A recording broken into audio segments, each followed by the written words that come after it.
Welcome to Pick Up and Deliver, the podcast where I pick up my audio recorder as I step out for a walk and deliver an episode to you while I stroll around. I'm Brendan Riley.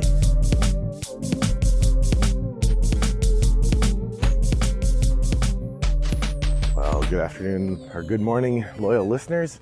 I was doing a good job getting caught up, getting toward where I need to be to finish on time for this year, and then I took a week and a half off. No!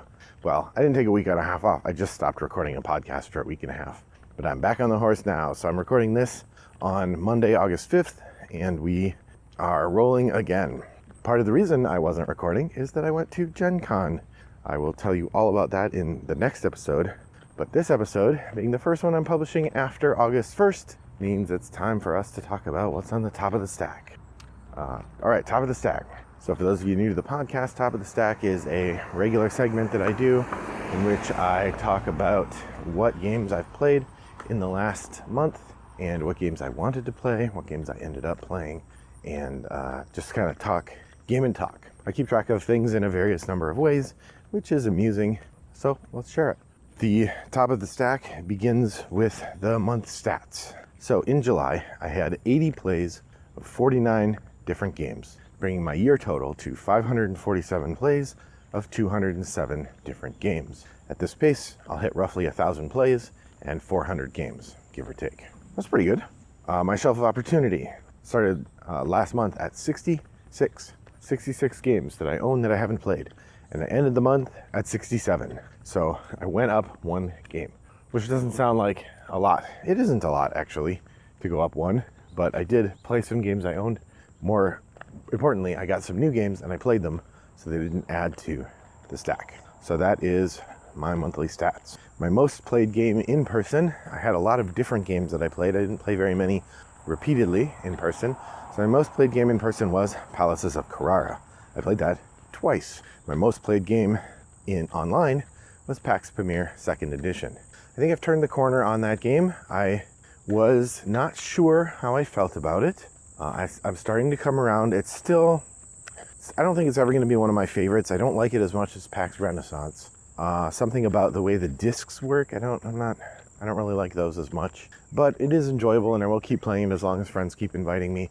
And I think as I keep playing, I'll get better at it and it's fun. So that's PAX Pamir 2nd Edition, my most played game online. The top of the stack, I call this whole episode the top of the stack, but really the top of the stack are the 3 games that I'm trying to play this month. Now, as you'll remember, I always pick 4 games, and if I get 3 of them played, I consider it a successful month. So far this year, I've only had 2 successful months, May and June, in which I played 3 of my 4 games. This month is actually tied with April for the worst months in my top of the stack because I only played 1 of the 3 games. Now, part of this might be I picked bad games. The 4 that I picked were Terrors of London, Space Freaks, Warp's Edge, and Switch and Signal. Now, these are all games that I didn't have kind of set up. I hadn't really been thinking about how I was going to get them played. I just kind of picked 4 games that looked interesting to me. As a result, I didn't get to play any of them, except for Warp's Edge, which is a solo game, and I ended up having a couple hours to myself, and it was pretty easy to slot that in and play it. Pretty fun, too. So I played 1 of my 4, meaning I've played roughly a third of the potential games thus far in 7 months. If I were doing great on my top of the stack, I would have played 21 games. Instead, I've now played 14. So that's my year's progress on the top of the stack list. I did try a number of new games this month, 10 to be exact, so let's talk about those. I tried Sand, Body of Evidence, Best Served Cold, The Game of Wolf, The Palaces of Carrara, Warp's Edge, Metro, Samurai, Samurai Spirit, Gartenbau, and Haven. Lots of different games there that I've played. It will be fun to talk with you about once I have gotten the chance. I believe I've talked to you about half of those, and yeah, we'll continue that. Samurai Spirit is an amusing one because we started playing it at a toggle, got about halfway through the game, and then we got interrupted, and I never got back to it.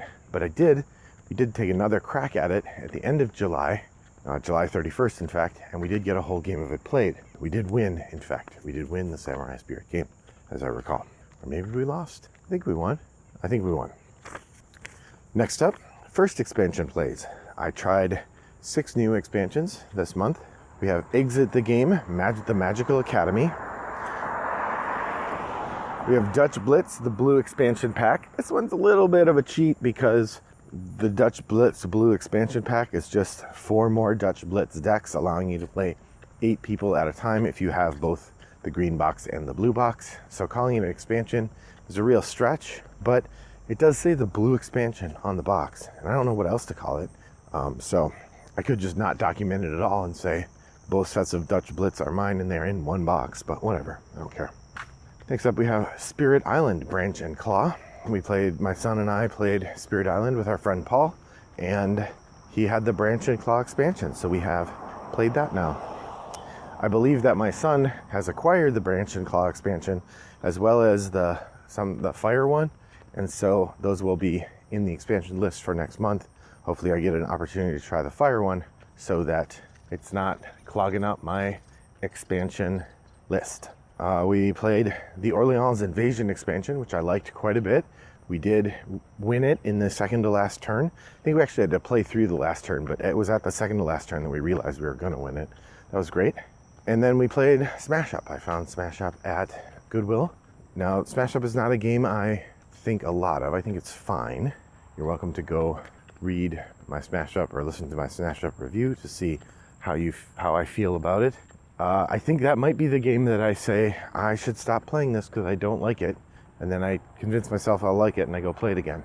And I think when I made that episode I said I'm not going to forget again. I won't forget how much that I don't like Smash Up. Nonetheless, I know other people do, and it's pretty accessible even if it's a little weird. So when I found it at Goodwill, I bought it for my school board game club. But my son spotted it and he's like, "That looks fun. Can we play that?" I'm like, "Yeah, okay, we'll play that." We played it, and it was better than previous times. It's still not my favorite game. I think it's too slow. I think it's very random, and it's too fighty without being interesting about how it is fighty. Nonetheless, we played and had a fun time with it, and my son said he'd like to keep it, so now we have it in the collection. And it came with 2 expansions in the box. I didn't realize they were there till we were setting up, and Finn's like, "There's a bunch more decks here that are in the rulebook," and we found the other rulebook squirreled away under the insert. So we have 2 expansions in our Smash Up box. Hence the 2 expansions added to my collection, and the 2 expansions I've now tried Oops, You Did It Again and World Tour International Incident. That brings me to 12 new expansions I've tried this year. I did get a chance to play several games out of the dust, 7 of them. Looks like more than 7. It was 9 of them, in fact, and here they are. Mysterium, it had been 3 years and 10 months and 1 day since I'd played that.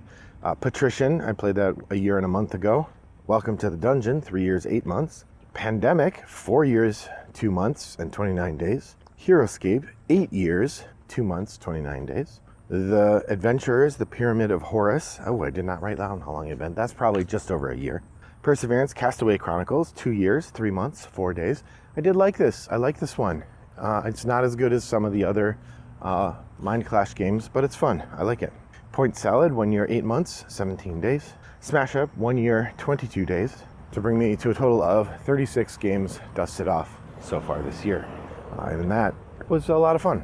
I did have a couple notable plays this month. These are games that I played that wouldn't normally get called out in terms of how long it's been or if they're new or something, but I wanted to talk about them on the podcast. I got to play Anachrony on the table. It had been a year and 10 months since I've done that. I've played it a lot online, but it's a different experience on the table. I really enjoy it. It doesn't hurt that I won. I wanted to use the Fractures of Time expansion, but 2 of the people playing were new to the game, and that's not fair to do to them. So that's Anachrony. We played the Isle of Cats, which is really fun. We added the kittens in and had a good old time rescuing cats. I really like that game. It's a little bit of card drafting and a little bit of tile placement and a lot of fun. We had Forest Shuffle, which is a game I've only played on Board Game Arena, but I did pick up a copy and I really like it in person. It's got an interesting scoring mechanism that reminds me a little bit of something like Fantasy Realms, because you have whatever your scoring method is, you're getting points for a bunch of different things. Like each card you have could get you points, and so the scoring takes a long time, but it's pretty great. On to the 10 for 10s. Making good progress on the 10 for 10s. As of before, Legacy campaign was done. Nature and Animal, I played a game of Ark Nova on the table, putting us into 10. 3-hour games are already done, 10. We played one round of cute animal games with Isle of Cats. That puts us up to 5, halfway on that one. The escape room games, we played 3 this month. Body of Evidence, Unlocked Extraordinary Adventures Restart, and Exit the Game, The Magical Academy, putting me at 9. Did not play any novelty games this month. I'm going to have to do 2 a month, 1 a month from here on out, plus a couple more to finish that up.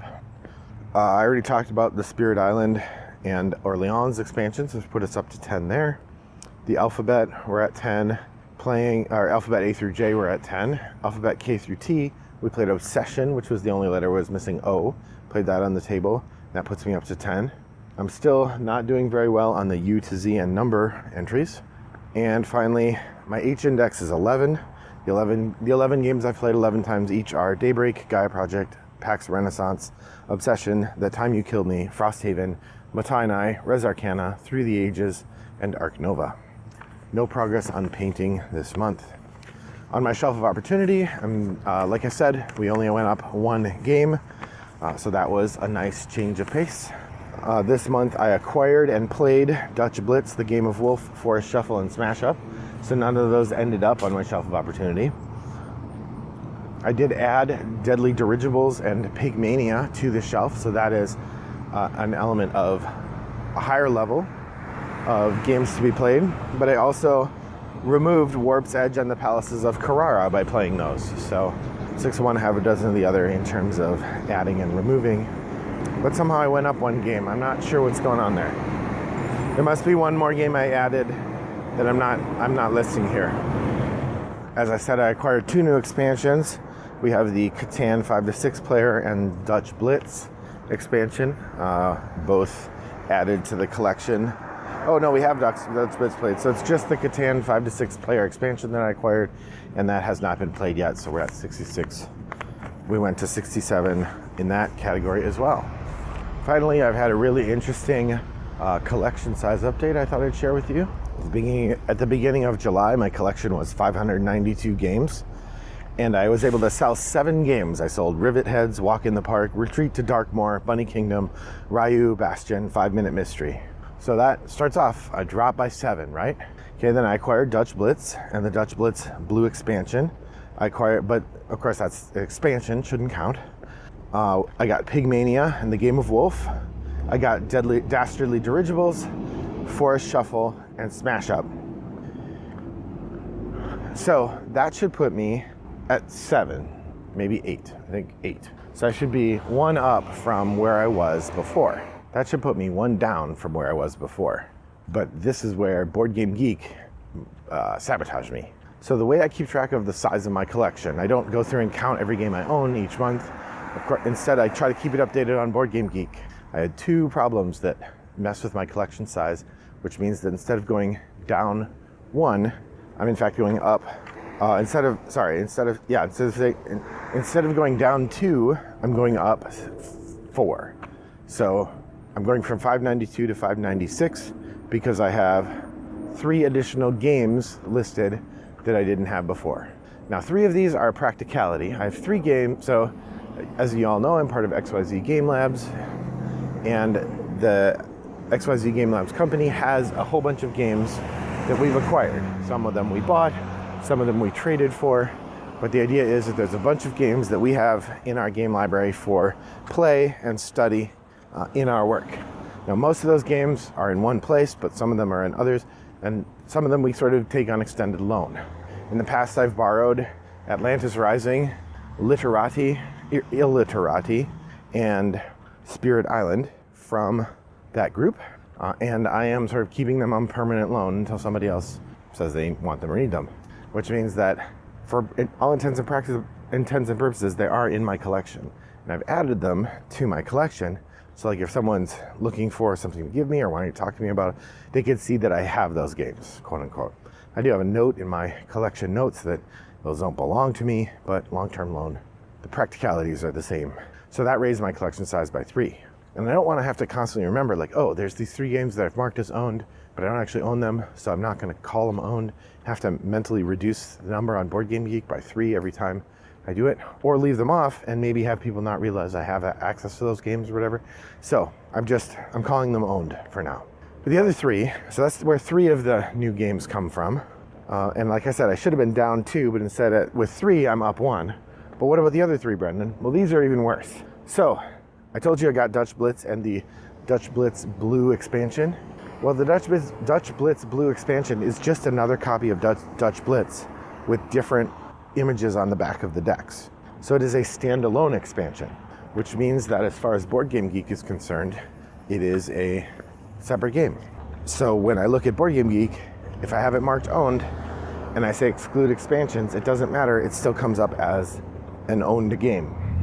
The same is also true of both of the expansions of Smash Up that are in the copy of Smash Up I purchased. They're all standalone games. You can play them 2-player or 4-player, up to 4-player by yourselves. And that's not going to work if I constantly have to be telling myself, oh yeah, there's these 2 other games. So I guess that's 2, it's 3. Not only do I have 3 games that I don't really own that I've marked as owned so that I can keep track of them, but I also have 3 games that aren't expansions that Board Game thinks are or I have 3 expansions that Board Game Geek says are games, and so those are in there as well. I have 3 expansions that Board Game Geek says are games, so those are bloating my numbers as well. So all that is to say, my collection size went to from 592 to 596. So finally, I've added 4 new games for the August top of the shelf. The 4 games that I'm planning to play are Aquatica, Leaf, Switch and Signal, and Dastardly Dirigibles. Aquatica and Leaf are brand new games I picked up at Gen Con. I'm looking forward to playing those. And Dastardly Dirigibles is one I picked up at Goodwill. Switch and Signal is, of course, on the list from last month. It is my repeat. So what games did you play this month? What games are you planning to play next month? Head over to Board Game Geek Guild 3269 and participate in the conversation. Thanks for joining me today. I hope your next walk is as pleasant as mine was. Bye-bye.